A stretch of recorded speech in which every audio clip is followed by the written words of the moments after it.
My name is Karyn Callaghan. I'm the program coordinator and a lecturer in this program as well. I also coordinate a project in Hamilton, Ontario that's called Artists at the Centre that brings professional artists into the programs to work with young children and educators who start with a strong foundation of a view of children as competent and capable communicators. And in this classroom here at Charles Sturt, we have examples of documentation of the children using materials and their play and conversation to reveal their competence. And the documentation then allows us to think with the educators and children about so many things about how they make meaning in the world.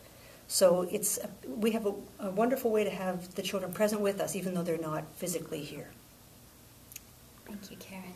And I'm Randa, Khattar. I teach on the Bachelor of Early Childhood Studies, and it's been a delight from day one to be here. It's a wonderful program that is quite rich in meaning, quite rigorous in its sensibilities, and its student body is eager and excited to be here. We focus on multiple courses that build on that sensibility, and the faculty is quite eager to build relationships and community with the students. One of the real assets about being here in this program is that the other major program at our campus is a Bachelor of Primary Education Studies.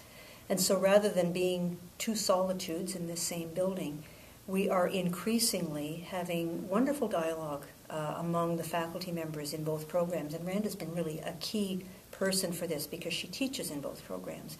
And so we are seeing a transformation in our education system in Ontario right now that really is bringing in a different view of children, rather than being sort of empty, the blank slate, the empty sponge that has to be filled to then be tested, and that has been a fairly dominant view for the last too many years. We are seeing a change now where those views are being critiqued and where that view of the competent child is gaining strength, much to the joy of many educators. It's a little unsettling. But Randa has been really playing a key part in bringing these ideas for consideration also into the primary program, and they've been very receptive and very interested. And so that opportunity for our two programs to be thinking together about what does this mean for our current times, but also for the future of education and for educators, it's very exciting. It's a dynamic place to be right now. We're in a time of transformation that's so positive, and we really can see that we're playing a role in that.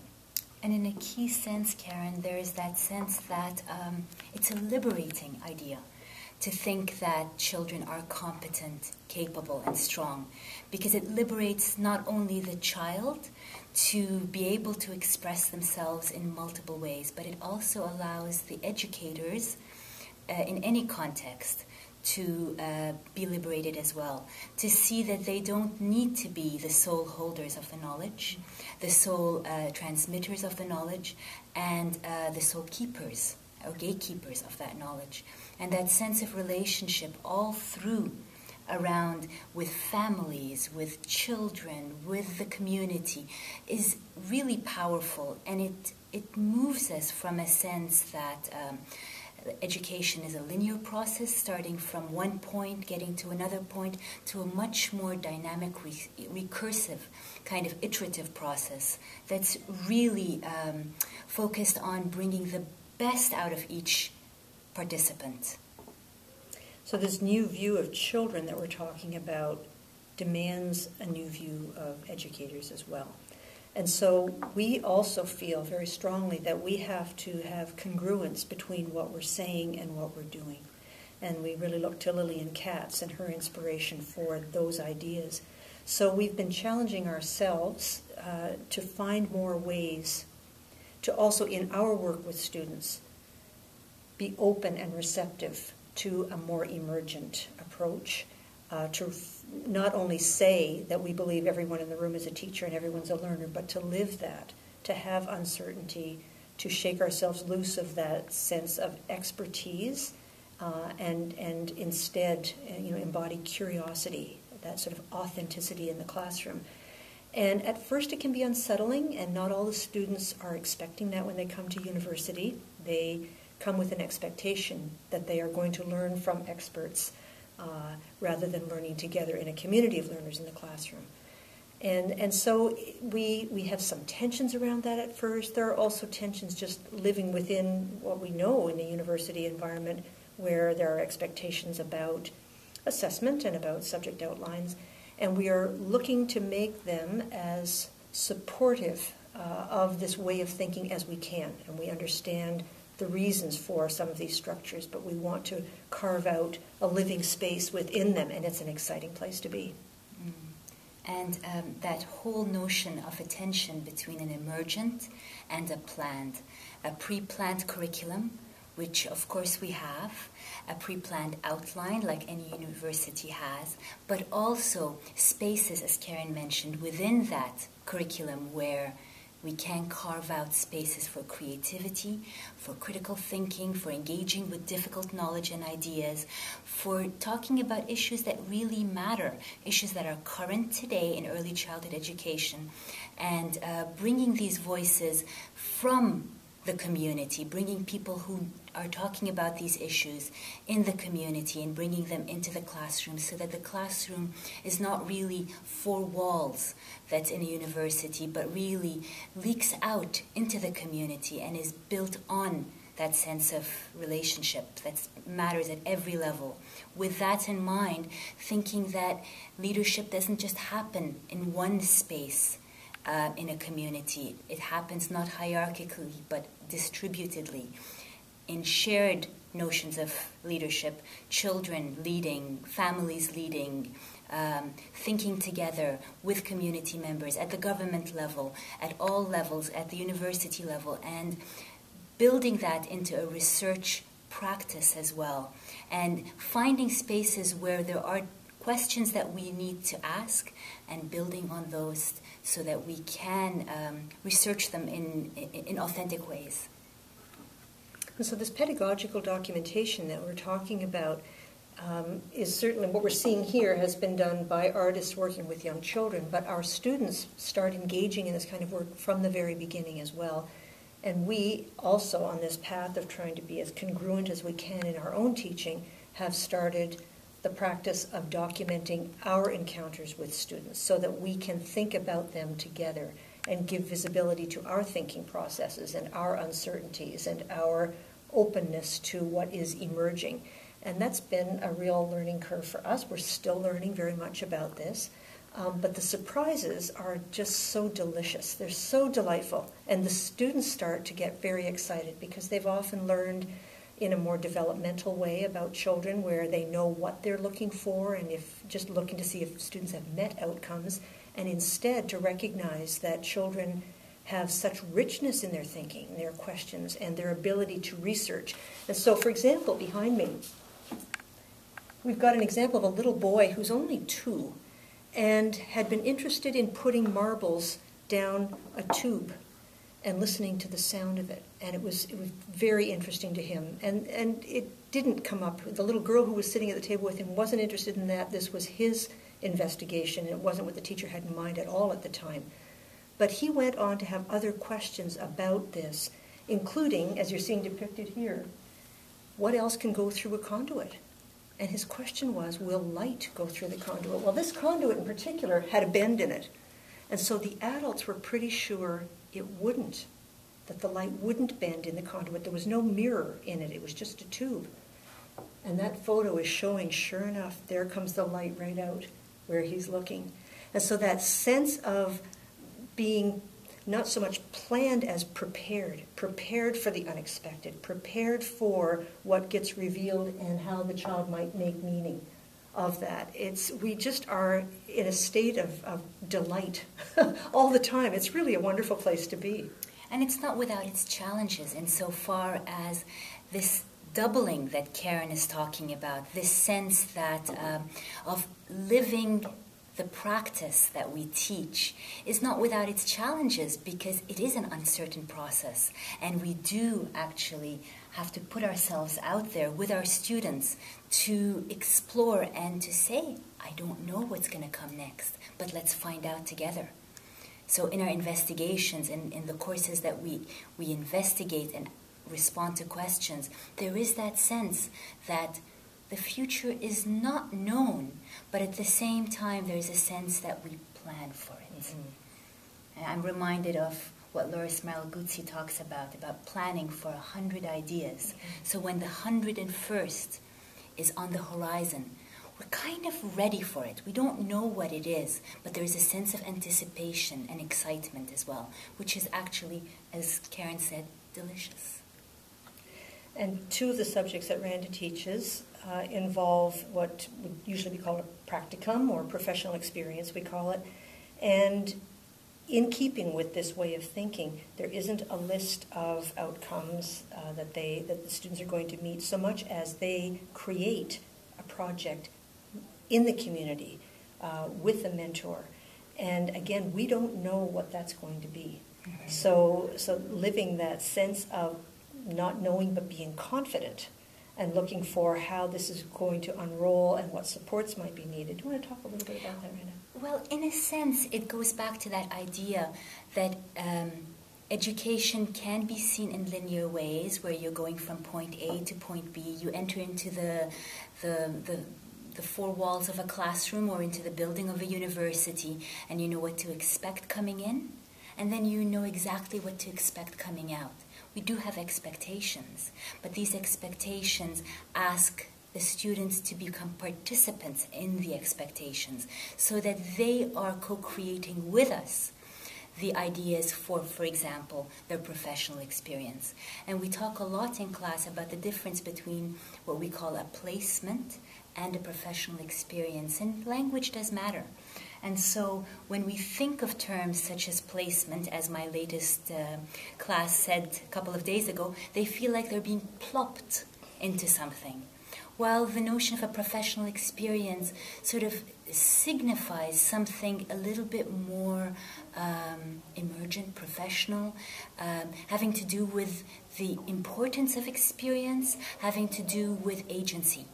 And they comment at the end of their professional experience many times that there's a sense that they felt that empowered by these professional experiences. They worked with people that they wanted to get to know and work with in the community as well to build something, to co-create a project where they're meeting their own professional goals as well as the organization they're working with and their community aspirations.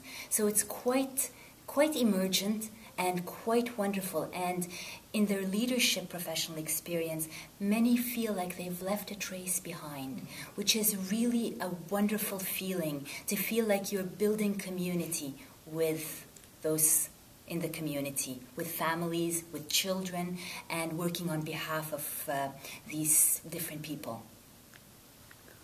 So this role that we've been talking about, it does demand a different kind of view of teaching. And so often our students coming in have come to think of themselves as facilitators, as people who should make learning easier for children. And we're interrupting that way of thinking. We want them to add complexity to what children are thinking about. And so again, we have to live that in the classroom, to not look for an easy way, but to throw out the hard question, the other angle, the other perspective, to look at multiple perspectives. And we give them hope that if young children can deal with that, we have great confidence that they can as well. And so again, they're living in a room full of examples of that. We have an example over here where there was a little boy who drew a sailboat. And it was a darn good sailboat. And I know that when I was working with children, I would have looked at it and said to him, that's terrific, it's a good sailboat. And I might have asked him if he had ever gone on a sailboat. But that probably would have been the end of it at that time, given the background that I had and the preparation for teaching that I had. But the artist in this case looked at the sailboat and said to this child who was 5 years old, I don't know if I'd get on that sailboat. And this little boy said, well, why not? He said, well, I can't see what makes it go, and I can't see what makes it stop, so I don't think I'd be wanting to get on it. Well, the child had the choice at that point of saying, tough, and going and putting his drawing away, but he didn't. This was an authentic response. It wasn't scripted. It wasn't, you're not done. It was a real effort to understand this child's view of the boat, what he knew about the boat, to really understand it. So Noah, this little boy, pulled it back and drew not one or two, but 3 winds, spirals to show the wind, and a closed and an open porthole. And he said that there were 8 sailors sleeping where the closed porthole was, and there were 8 sailors reading a book where the other porthole was open. They had read 3 pages, there were 3 more to go. And so he pushed it back over and explained this to Jason. Jason said, okay, so now I understand how it goes, and it's good that there are people there to make this boat go, but I don't know, I still can't see how it would stop, so that would worry me. I don't think I'd be getting on it yet. So Noah pulls the drawing back again, and this time adds an anchor, but the anchor is kind of mounted on the side of the boat. And he pushed it back over again. And Jay said, oh, okay, an anchor, that's great. But how would that stop the boat? Look where it is. The child pulled it back again and drew. He said it's a hose pipe kind of thing. So the way you'd have for winding up the hose at the side of your house, he drew that on the deck, and that was attached to the anchor. So the anchor could now go up and down. So Jay said, okay, got it. Now I understand. So for us to think about how easy it would have been for us to not know how much more complete that child's understanding was of the sailboat if we had just sort of stopped where we thought, okay, that's it. But to be comfortable pushing a little bit more just to see, not making, but inviting more. And we're finding the same thing with our students when we work with them to create contexts where more is possible, where uncertainty is okay, where you don't know what will happen with this, but it's worth the effort, it's worth the uncertainty. If a 5-year-old can rise, we know that our students will as well, and often then they do surprise themselves. And in a sense, a state of much more equity is produced because the expectation is not a deficit expectation that you cannot produce. Noah can't produce. It's good enough that he's produced a drawing that's cute. But there is that expectation of trying to work together, to think a little bit deeper. And what I especially enjoy in the program is that our students start doing that for each other. Yes. And there's that sense where they're building on each other's ideas. And you see that happen when they start being critical friends to each other. Critical in the sense of offering feedback, thinking positively, and provoking a little bit, pushing the envelope, sometimes inviting and sometimes provoking. That sense of, have you seen it from that perspective, or have you looked at it from another perspective?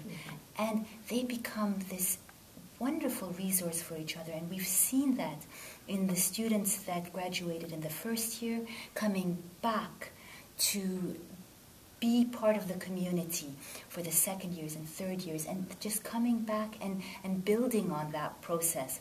So even students who are in our other program, our teacher education program, are returning to offer each other that provocation of this program will transform you. It will do something to you to make you think differently, not only about your view of children, which is very important, but your view of yourself as an educator and what that means for today.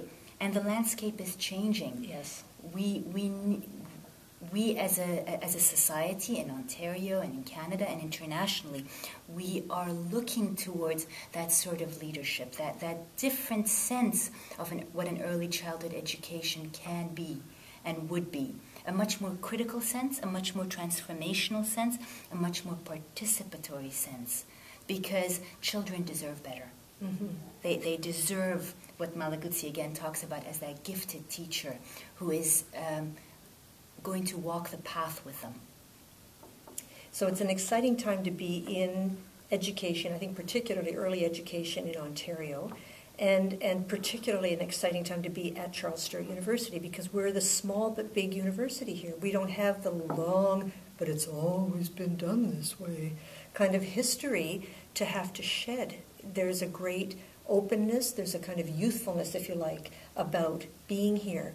More fluidity, more receptivity, more, well, let's try. And that's and been let's see what happens. Exactly. And it's just been dynamic. And so our students are recognizing that as well. They're choosing this program because of that. It's being recommended in the community because of exactly that, because we're leading, in fact, with these ideas about children and teaching and learning. And it's made such a fabulous, rich context for us. I just feel that nothing just gets turned down out of hand because there's a history to be dealt with. There's respect. Certainly we're not just going to go loose to the winds. These are thoughtful changes that we're talking about, but they can be put into action here very, very quickly. We don't have to wait for 20 years to go through many layers of hierarchy. We've found that the leadership in this university is so receptive to these ideas and so supportive. So it's just been an absolutely thrilling time to be here. Absolutely, I agree.